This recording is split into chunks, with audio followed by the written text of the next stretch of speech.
টেঙাঘাট আৰক্ষীৰ বৃহৎ সাফল্য খেদি এখন বিলাসী বাহনসহ দুটাকৈ গৰু চোৰক আটক কৰিবলৈ সক্ষম হয়।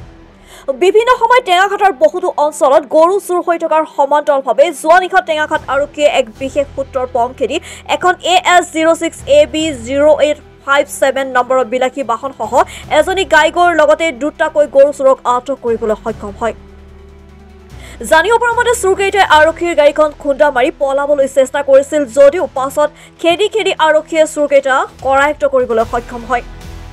আৰক্ষীয়ে জানিব দিয়া মতে চুৰকেইটা চাউল খোৱাৰ আলিফ খান, বাবলু খান, আজাদ আলী, আজ মহম্মদ আলী বুলি জানিব পৰা গৈছে। জানিব পৰা মতে আৰক্ষীয়ে চুৰকেইটাক ইতিমধ্যে জেল হাজতলৈ প্ৰেৰণ কৰিছে।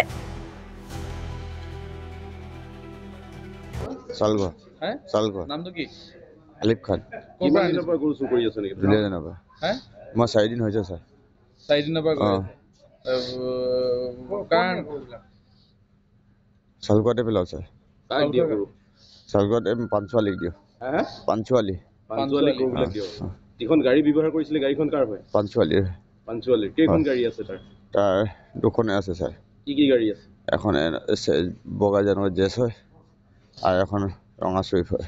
ৰঙা চুইফ। লগত কোন আছিল? আছে কেইজন আছিল? গোটেই গেংটোত কিমানজন আছে? গোটেই দলটোত আমি 3টা মানুহে মোক লৈ গৈছিল। 3টা মানুহে আছিলে। কিমান দিনৰ পৰা কৰি আছে? আজি 4 দিন হৈছে স্যাৰ। 4 দিন আছে। এই লগৰজন কিমান দিনৰ পৰা কৰি আছে? চব লগতে কৰি আছে। আৰু গোটেই গেংটোত কিমান মানুহ আছে তোৰ? সেইটো গম নাপাওঁ স্যাৰ।